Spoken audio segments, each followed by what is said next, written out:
New York city, जहां पर लोग अपने सपने पूरे करने आते हैं, यहीं माइक नाम के एक लड़के को दिखाया जाता है जो सेकेंड ईयर लॉ का स्टूडेंट है, लेकिन वो एक गिफ्टेड पोकर प्लेयर भी है। अक्सर वो कसिनो जाता है और वहां से अच्छे खासे पैसे जीत लेता है। और माइक की जिंदगी में एक ही सपना है कि वो लास वेगस जाकर वर्ल्ड सीरीज ऑफ पोकर को जीत ले। इसके लिए उसे बहुत सारे पैसों की जरूरत है और आज रात को वो तय करता है कि वो अंडरग्राउंड कसिनो में जाएगा जहां पर कोई लिमिट नहीं है। उसके पास $30,000 होते हैं। वो $30,000 लेकर उस अंडरग्राउंड कसिनो में जाता है जहां पर उसे अपना एक फ्रेंड भी मिलता है। माइक उसे अपनी सारी चिप्स दिखाता है। वो कहता है कि तुम्हें यहाँ पर इतने पैसों से नहीं खेलना चाहिए।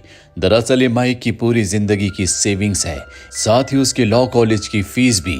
लेकिन आज वो यहाँ पर अपनी किस्मत आजमाना चाहता है, इसीलिए वो पोकर टेबल पर बैठ जाता है जहाँ पर बहुत बड़े बड़े प्लेयर्स होते हैं। साथ ही कसिनो का ओनर भी यहाँ पर होता है और अब कार्ड्स बांटे जाते हैं। माइक बहुत सावधानी से खेल रहा होता है। दरअसल उसे अच्छे कार्ड्स का इंतजार है और एक पल ऐसा आता है जब उसके पास बहुत अच्छे कार्ड्स आ जाते हैं।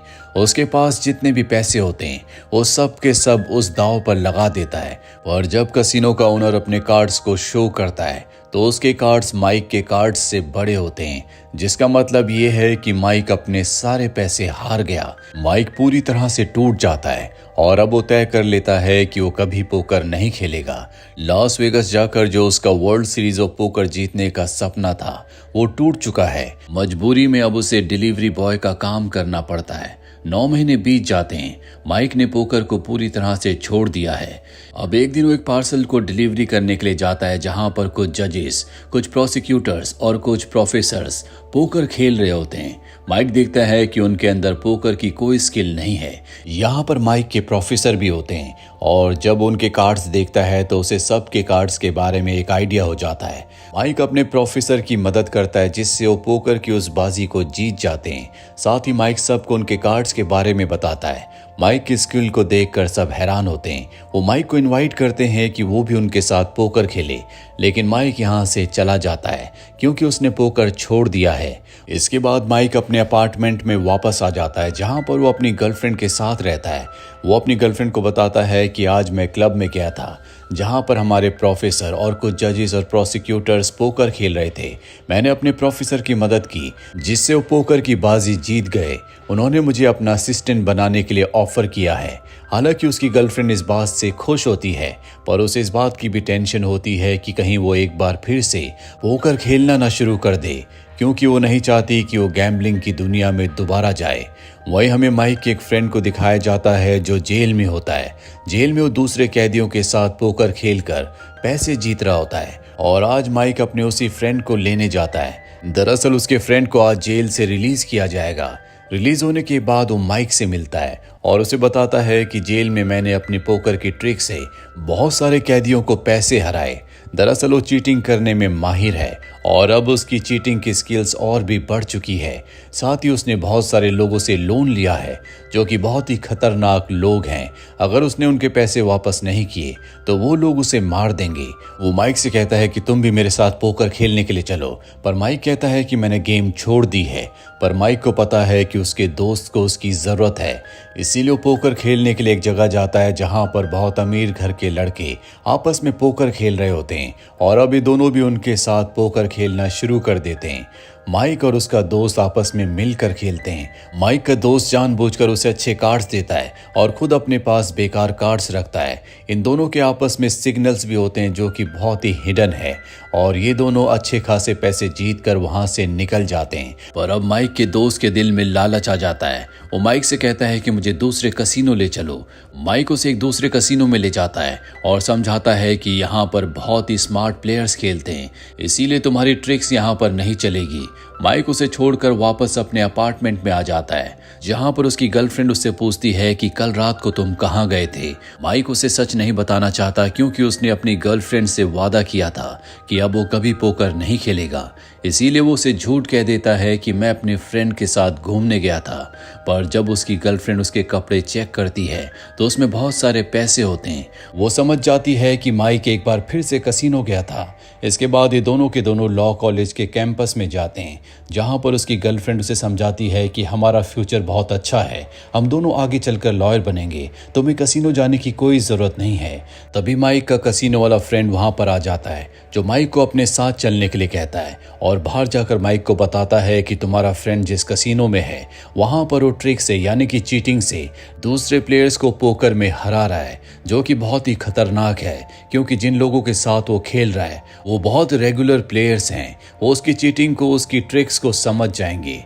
वो अपने दोस्त को बचाने के लिए जल्दी से कसीनो में पहुंच जाता है और अपने दोस्त को बाहर चलने के लिए कहता है, जिसके बाद वो समझाता है कि अगर तुमने चीटिंग की तो तुम्हें कसीनो से बैन कर दिया जाएगा। साथ ही खतरनाक लोग हैं, अगर इन्हें चीटिंग के बारे में पता चल गया तो ये तुम्हें जिंदा नहीं छोड़ेंगे। पर वो माइक की बात को समझना ही नहीं चाहता, इसीलिए एक बार फिर से खेलने के लिए वापस चला जाता है। वहीं माइक भी वहां से निकल जाता है और अब उसकी गर्लफ्रेंड उससे बहुत नाराज होती है क्योंकि उसके मना करने के बाद भी माइक एक बार फिर से कसीनो में गया। हालांकि माइक उसे समझाता है कि मेरे दोस्त को $10,000 की जरूरत थी जो उसने किसी से उधार लिए थे, जो कि बहुत ही खतरनाक लोग हैं। इसीलिए एक दिन पहले मैं उसके साथ कसीनो गया था और आज मैं उसे समझाने गया था। और अब उसकी गर्लफ्रेंड उस पर विश्वास नहीं करती, इसीलिए उससे ब्रेकअप करके वहां से निकल जाती है। वहीं माइक का दोस्त जो कि अब भी कसीनो में है, जब वो खेल रहा होता है तभी वहां पर एक आदमी आता है। ये वही आदमी है जिसके उसने पैसे देने हैं। वो उसे बहुत बुरी तरह से मारता है और कहता है कि जो पैसे मैंने तुम्हें दिए थे वो मेरे नहीं बल्कि गैंगस्टर केजीबी के हैं। अगर उसके पैसे तुमने नहीं लौटाए तो वो तुम्हें मार देगा। यहाँ पर उसके पास इतने पैसे नहीं होते कि वो पूरा उधार चुकता कर दे। इसीलिए माइक के दोस्त के पास जितने पैसे होते हैं वो आदमी सारे पैसे लेकर वहां से चला जाता है और अब उसके पास एक भी पैसा नहीं बचा। दूसरी तरफ हमें माइक को दिखाया जाता है जो अपने उसी प्रोफेसर के पास जाता है जिसे उसने पोकर की बाजी जितवाई थी। प्रोफेसर पूछते हैं कि तुम दूसरे लोगों के कार्ड्स को कैसे रीड कर लेते हो। वो बताता है कि मैं एक बहुत ही जेन्युइन प्लेयर हूँ, मैं कभी चीटिंग नहीं करता, मैं सिर्फ सामने वाले प्लेयर्स के एक्सप्रेशंस और अपने कार्ड्स से आइडिया लगाता हूँ कि दूसरे के पास किस तरह के कार्ड्स होंगे। प्रोफेसर को ये बात बिल्कुल समझ नहीं आती। माइक इसके बाद यहाँ से निकल जाता है और जब वो अपार्टमेंट के नीचे होता है तभी वहां पर उसका दोस्त भी होता है जो उसका इंतजार कर रहा है, जिसके चेहरे पर चोट के निशान होते हैं। माइक पूछता है कि तुम्हें क्या हुआ। वो झूठ बोल देता है कि मैं गिर गया था। और अब माइक अपने अपार्टमेंट में जाता है जहां पर उसकी गर्लफ्रेंड अपना सारा सामान लेकर यहां से जा चुकी है, जो देखकर माइक को बहुत दुख होता है। उसका दोस्त उसे कहता है कि मुझे अब भी उस गैंगस्टर के जिसका नाम केजीबी है $15,000 वापस लौटाने हैं। अगर मैंने वो पैसे वापस नहीं लौटाए तो वो मुझे मार देंगे। केजीबी वही गैंगस्टर, वही कसिनो का ओनर है जिससे कि माइक अपने सारे पैसे हार गया था। और अब अपने दोस्त के कहने पर वो एक बार फिर से पोकर खेलने के लिए तैयार हो जाता है। ये दोनों के दोनों कसिनो में जाते हैं जहां पर ये पोकर की कुछ बाजी जीत कर अच्छे खासे पैसे कमा लेते हैं। लेकिन अब माइक का दोस्त उसे बताता है कि मुझे जल्द से जल्द $15,000 अपने उस साथी को देने होंगे जिसने केजीबी से उधार लेकर मुझे पैसे दिए थे। मेरे पास सिर्फ आज का ही वक्त है। इसके बाद माइक अपने दोस्त को लेकर उसी आदमी के पास जाता है और उससे 5 दिनों की मोहलत और मांगता है। वो कहता है कि ठीक है, 5 दिनों बाद तुम्हें मेरे सारे पैसे लौटाने होंगे। माइक कहता है कि हम तुम्हारे पैसे जरूर लौटाएंगे। और अब ये दोनों के दोनों दिन रात पोकर खेलते रहते हैं। 3 दिन बीत जाते हैं। 3 दिनों में $7,500 जीत जाते हैं और अब भी इन्हें इतने ही डॉलर्स और जीतने होंगे। जिसके बाद उसका दोस्त कहता है कि मैं एक ऐसे कसिनो को जानता हूं जहां पर हम अच्छे खासे पैसे जीत सकते हैं। पर माइक वहां पर नहीं जाना चाहता क्योंकि वहां पर अधिकतर पुलिस ऑफिसर्स हैं जो गेम खेलते हैं। पर अपने दोस्त के कहने पर वो वहां पर चला जाता है। पहले माइक अकेला खेलता है पर जल्दी उसका दोस्त भी टेबल को ज्वाइन कर लेता है। और जब वो गेम में अपने ट्रिक को इस्तेमाल कर रहा होता है तभी उसे एक पुलिस ऑफिसर देख लेता है। वो समझ जाते हैं कि माइक भी इसी का साथी है। इन दोनों को बहुत बुरी तरह से मारा जाता है। साथ ही इनके सारे पैसे छीन लिए जाते हैं। माइक जानता है कि उसे जल्द से जल्द $15,000 लौटाने होंगे, नहीं तो खतरनाक लोग उसके दोस्त को मार देंगे। इसीलिए वो उस आदमी के पास जाता है जिसने उसे 5 दिन की मोहलत दी थी और अब वो और भी मोहलत चाहता है, पर वो आदमी साफ साफ मना कर देता है। जिसके बाद माइक अपने कसिनो वाले दोस्त के पास जाता है और कहता है कि मुझे $15,000 की ज़रूरत है, और वो कहता है कि मेरे पास $15,000 नहीं है, मात्र $2,000 है। यहाँ भी उसके हाथ निराशा लगती है और अब वो अपने उसी प्रोफेसर के पास जाता है जिसे माइक ने पोकर की बाजी जितवाई थी। दरअसल वो किसी भी कीमत पर अपने दोस्त को उन लोगों से बचाना चाहता है। ये दोनों बचपन के दोस्त हैं और अब प्रोफेसर कहते हैं कि मेरे पास मात्र $10,000 हैं, ये पैसे तुम रख सकते हो।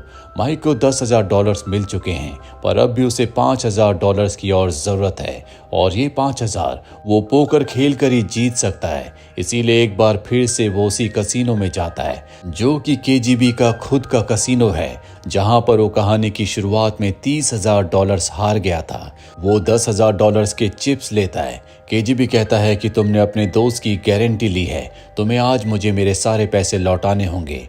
माइक कहता है कि आज रात को मैं तुम्हारा पूरा हिसाब चुकता कर दूंगा, और अभी दोनों एक ही टेबल पर खेलना शुरू करते हैं। दरअसल केजीबी खुद भी एक बहुत अच्छा प्लेयर है। वो माइक के एक्सप्रेशंस को पढ़ने की कोशिश करता है, पर माइक अपने एक्सप्रेशंस पर पूरी तरह से कंट्रोल रखता है। केजीबी उसके एक्सप्रेशंस नहीं पढ़ पाता और वो $5,000 की बाजी हार जाता है। अब उसके पास $15,000 है, जिससे वो केजीबी के सारे पैसे वापस लौटा सकता है। और जब वो ऐसा कर रहा होता है तो केजीबी उसका मजाक उड़ाता है, जिससे माइक को बहुत बुरा लगता है। इसीलिए एक बार फिर से वो टेबल पर बैठ जाता है। ये दोनों पोकर खेलना शुरू करते हैं, पर अब माइक अपने तेज दिमाग से पोकर की स्किल से एक एक करके केजीबी को गेम हराना शुरू कर देता है, और देखते देखते केजीबी उससे $60,000 हार जाता है। ये केजीबी के लिए बहुत बड़ा नुकसान है। इसके बाद वो केजीबी के $15,000 वापस लौटाकर अपने प्रोफेसर के पास जाता है। उनके $10,000 भी वो लौटा देता है। अगले दिन वो अपनी गर्लफ्रेंड को गुड बाय कहने के लिए लॉ कॉलेज जाता है। दरअसल उसने कॉलेज छोड़ दिया है और अब अपनी गर्लफ्रेंड को गुड बाय कहकर वो लास वेगास के लिए निकल जाता है, क्योंकि वहां जाकर वो वर्ल्ड सीरीज ऑफ पोकर को जीतना चाहता है, जो कि शुरू से उसका सपना था। इसी के साथ ही फिल्म ये कहानी यहीं पर खत्म हो जाती है। उम्मीद करते हैं कि ये कहानी आपको पसंद आई होगी।